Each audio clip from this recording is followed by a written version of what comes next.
Hai Workaholic Friends, kali ini saya akan membahas tentang bagaimana caranya supaya kamu menjadi seorang penulis beruntung.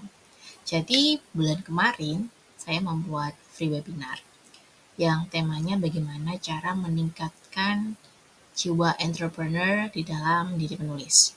Karena saya percaya meskipun sekarang AI seperti ChatGPT, Gemini itu sedang membuat resah banyak penulis dan juga terus berkembang sehingga kemungkinannya membuat tulisan yang degenerate dengan lebih terstruktur itu akan lebih besar.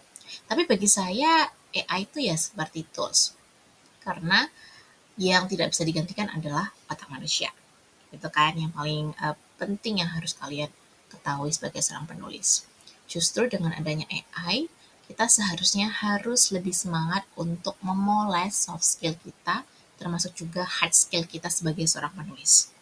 Karena kalau kita cuma menggunakan AI atau ChatGPT tanpa basic menulis yang bagus dan juga mindset yang bagus, pastinya kita nggak akan berkembang. Karena kita nggak tahu tulisan yang dibuat oleh AI ini udah beneran sesuai nggak sih dengan target audiens atau apakah sudah nggak robotik gitu ya, jadi enak dibaca. Apalagi kalau kamu nulis buat novel. Kalau buat novel, saya sangat menghindari yang namanya AI.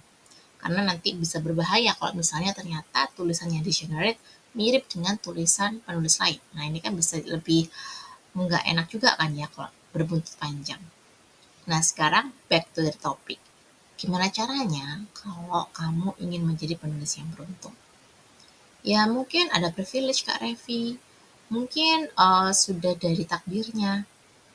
Kalau kamu memiliki pikiran tersebut, artinya kamu punya fixed mindset atau mindset yang kaku. Padahal kesempatan itu bisa kita dekatkan. Tetap memang takdirnya atau bagaimana relatifnya waktu untuk mendapatkan keberuntungan itu di luar kontrol kita. Tetapi kalau kita fokus dan kita tahu cara untuk berproses, maka kamu nggak akan kerasa kok kalau misalnya tiba-tiba ada momentumnya dan kamu siap. Karena keberuntungan itu lahir dari kesiapan dan juga momentum. Kalau misalnya momentumnya datang tapi kamu ternyata belum siap karena kamu nggak pernah latihan, kamu nggak pernah mencoba untuk mengevaluasi diri, ya hasilnya zonk. Atau sebaliknya, kamu sudah berlatih, tapi kamu tidak pernah bertemu dengan momentumnya. Tentunya kamu jadi capek dan akhirnya ngerasa bahwa kamu gak punya privilege untuk sebagai seorang penulis. Sekarang, apa yang harus kamu lakukan supaya menjadi penulis yang beruntung? Yang pertama, kamu harus ketahui dulu apa saja penghalang keberuntunganmu. Yang pertama adalah mental block. Mental block ini seperti kamu merasa kamu nggak mampu, kamu ngerasa nggak punya skill, kamu masih newbie, dan lain-lain. Saya itu sebenarnya ya jujur aja ya, nggak suka kalau dipanggil master, suhu. Itu kayak apa ya? Ya saya suka memang kalau dapat pujian, saya bersyukur.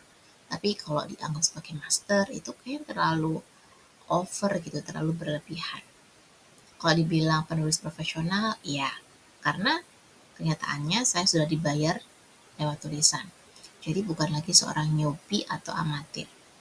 Mental block yang seperti contohnya kamu merasa kamu gak akan bisa menyamai penulis favoritmu, ya jelas lah. Penulis favoritmu itu kan sudah mulai dari dulu. Kamu kan baru kenal mereka dan baru tertarik menulis mungkin setelah membaca buku mereka. Jadi mental block seperti halnya takut memulai, itu juga hanyalah sebuah imajinasi yang ada di pikiranmu. Kenapa kamu takut memulai? Kenapa kamu takut gagal? Kenapa kamu takut dikritik? Hal ini bisa jadi relate dengan hal yang kedua yang menjadi penghalang keberuntunganmu, yaitu trauma. Aduh, aku kan gak ada masalah yang berat banget Kak Revi. Mungkin teman-teman berpikir seperti itu. Padahal trauma itu bukan selalu berkaitan dengan abuse atau penyakit secara fisik. Kadang-kadang komentar-komentar ringan yang kita omongkan atau kita utarakan dengan sembarangan itu bisa menjadi bekas loh di perasaan orang lain. Terutama kalau lawan bicara kita itu orang yang sensitif. Saya adalah orang yang gak peka dan cenderung ceplas-ceplos. Tetapi saya beruntung karena bertemu dengan beberapa sahabat yang sangat sensitif dan sangat peka. Bisa dibayangkan, saya sering gitu ya berantem karena mereka nggak mau bilang gitu ya masalah atau kekurangan saya apa. Saya disuruh mikir sendiri, padahal saya nggak peka. Di sisi lain, saya juga belum punya kemampuan untuk bisa sensitif seperti sahabat-sahabat saya. Dan akhirnya crash. Dan saya juga merasa bersalah gitu karena saya memang nggak tahu gitu kan. Tapi akhirnya saya belajar mulai dari melihat ekspresi orang lain, gelagatnya. Jadi meskipun saya nggak peka, tapi kalau saya melihat, wah ini kok tiba-tiba diam, atau mungkin tiba-tiba percakapannya jadi nggak enak gitu. Meskipun saya nggak tahu apa, ya udah saya lebih baik tidak berusaha untuk memperkeruh suasana dengan komentar-komentar lainnya atau ngajak bercanda. Jadi trauma itu bisa loh membuat kamu akhirnya takut memulai dan juga takut untuk mempublikasikan tulisan. Dan ujung-ujungnya kalau kamu tidak mengatasi masalah ini, ya gimana kamu bisa menciptakan momentum? Karena kalau kamu udah mulai, otomatis kamu akan berproses. Dan setelah namamu dikenal, kamu akan lebih mudah didekati dengan kesempatan. Seperti yang saya alami saat ini, prosesnya itu sangat panjang. Saya harus nulis blog dari tahun 2014 sampai 2022 supaya blog saya itu kenotis sama Google dan bisa ketemu brand. Meskipun saya cuma beberapa kali menang lomba nulis artikel di blog, ternyata saya bisa kok ketemu dengan banyak brand besar. Dan juga dari blog juga saya dapat kesempatan untuk menerbitkan buku pertama kali di platform baca yang keren punya. Nah, trauma ini harus kamu akui dulu. Kamu gak boleh denial. Kalau kamu ngerasa, ini kan cuma karena aku pernah diejek sama temanku. Dan mereka bilang tulisanku itu gak bagus. Kayaknya ringan sih, kayaknya sepele. Tapi kalau sampai di usia dewasa, kamu ngerasa kamu gak mau mulai-mulai, coba deh akui dan terima. Kalau emang kamu trauma dengan omongan yang gak enak di masa lalu. It's normal. We are human being. Jadi kita tuh manusia biasa. Kita punya perasaan gitu. Yang paling penting adalah bagaimana cara kita merespons dan mengelola perasaan tersebut. Kita marah, ya kita harus tahu marahnya kenapa. Terus gimana caranya supaya marahnya tidak destruktif. Kita boleh sedih, tapi gimana caranya supaya sedih ini tidak berlarut dan kita bisa mulai untuk berproses supaya nggak fokus sama kesedihan aja. Trauma itu juga begitu, kadang-kadang tertumpuk gitu dengan pengalaman-pengalaman kita sebagai orang dewasa. Kita bertumbuh hingga akhirnya kita lupa bahwa kita berhak kok untuk punya perasaan yang menunjukkan sisi lemah. Jadi kamu ingat-ingat lagi, kamu gak mau mulai, kamu ngerasa gak punya privilege, kamu ngerasa takut untuk dikritik. Coba deh ambil buku catatan, kemudian kamu berpejamkan mata dan coba telusuri lagi. Why? Tanyakan terus dengan kata-kata mengapa atau kenapa. Kemudian yang terakhir, yang bisa menghalangi keberuntunganmu tentunya adalah sifat perfeksionis. Kamu udah punya skill, kamu udah punya platform, tetapi kamu berkali-kali menghapus draftmu, padahal udah kamu revisi, dan tidak jadi mempublikasikan tulisan, apalagi ikut lomba. Padahal menurut saya ikut kompetisi atau seleksi itu menjadi sebuah cara yang sangat bagus untuk menciptakan momentum. Terlepas nanti kamu kalah duluan, tapi kan kamu jadi tahu naskah-naskah pemenang itu modelnya seperti apa. Dan kamu bisa compare, kamu bisa analisis gitu karyamu itu sudah di tahap yang bagaimana gitu. Sifat perfeksionis itu bagus karena bisa memperhatikan detail, tetapi menjadi merusak karena kamu berekspektasi sangat tinggi tanpa menyisakan ruang untuk menjadi lemah. Kamu takut gagal, kamu takut untuk berusaha menjadi orang yang kalah gitu ya. Kamu nggak mau kelihatan kalah, kamu berusaha untuk menang. Cuma kembali lagi, ada yang namanya momentum. Nah, momentum ini kan takdir Tuhan ya, yang nggak bisa kita kontrol. Kalau misalnya kamu perfeksionisnya sampai over, berlebihan, sampai ngerasa hidupmu tuh kayak tidak berjalan seperti yang kamu mau dan kamu marah, nah ini efeknya bisa menjadi hal-hal yang menghalangi karir kreatifmu. Saya sebutnya sebagai sumbatan keberuntungan. Jadi baik adanya mental block, adanya trauma, dan juga sifat perfeksionis yang berlebihan, itu membuatmu tidak bergerak, atau misalnya juga sudah bergerak pun kamu tidak bisa melihatnya secara realistis. Mungkin kamu terlalu mencintai karyamu hingga kamu nggak mau revisi karena kamu nggak setuju gitu dengan pendapat dari orang yang ahli atau editor. Atau bisa jadi kamu tidak juga mempublikasikan tulisan karena kamu merasa kamu nggak siap untuk mulai menjadi seorang penulis profesional. Gimana caranya mau beruntung kalau kamu sendiri anget-anget tahi ayam ya untuk publish, untuk menunjukkan di medsos kalau kamu itu pengen dikenal sebagai penulis dan lain-lain. Jadi, gimana caranya untuk beresin sumbatan-sumbatan tadi?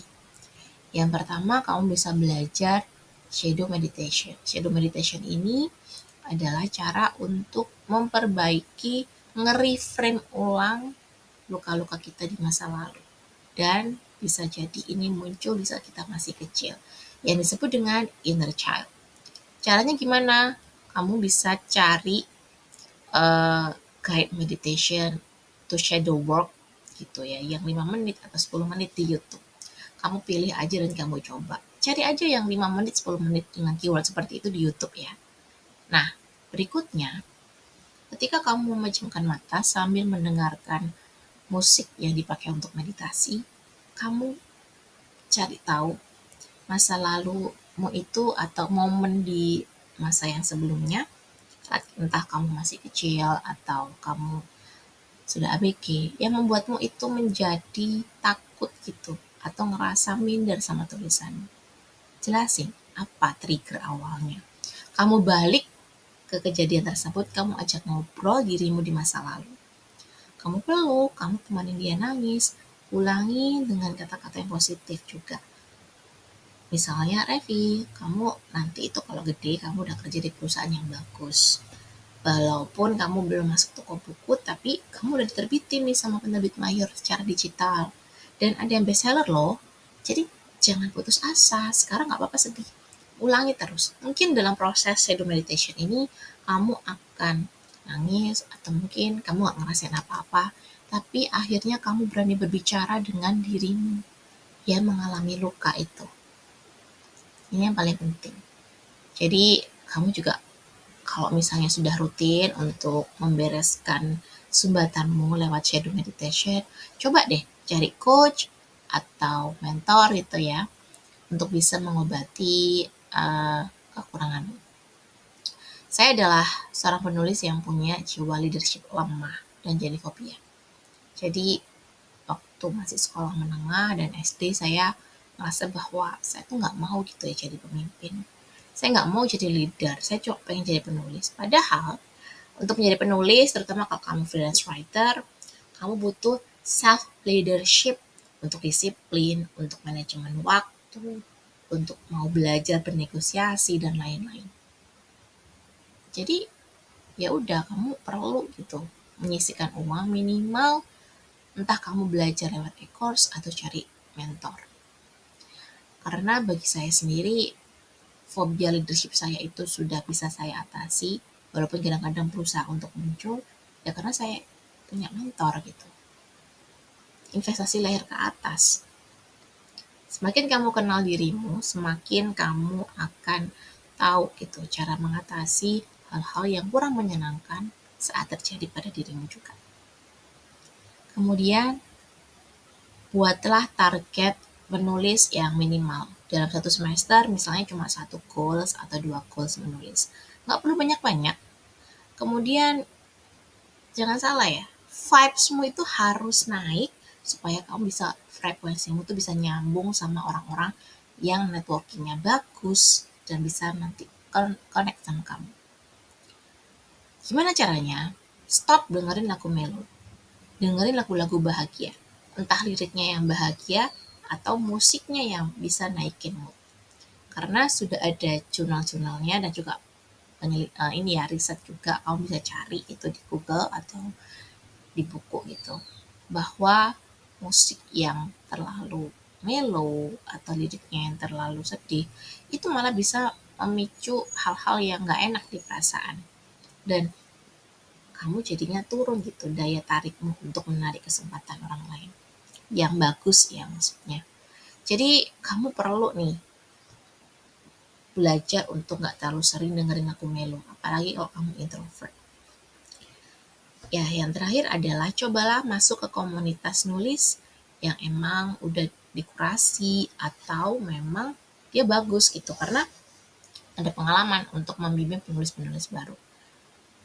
Dengan adanya networking dan kamu berusaha aktif belajar, nanti mentor bisa notice kamu loh. Dan bisa jadi kamu bisa diajak kolab bareng kalau kamu berani menerima kritik, tulisanmu berkembang semakin baik, dan lain-lain. Nah, ini yang saya sebut nanti akhirnya kamu akan memperbesar kans atau kesempatan untuk menjadi penulis yang beruntung. Karena kamu udah mulai membereskan sumbatan dan juga mulai membangun networking. Jadi, gimana? Kamu udah ada gambaran gimana caranya untuk menjadi penulis yang beruntung? Jangan lupa klik tombol subscribe, like, dan komen. Semoga konten kali ini bisa bermanfaat banget buat kamu sebagai penulis. Sampai jumpa di episode berikutnya.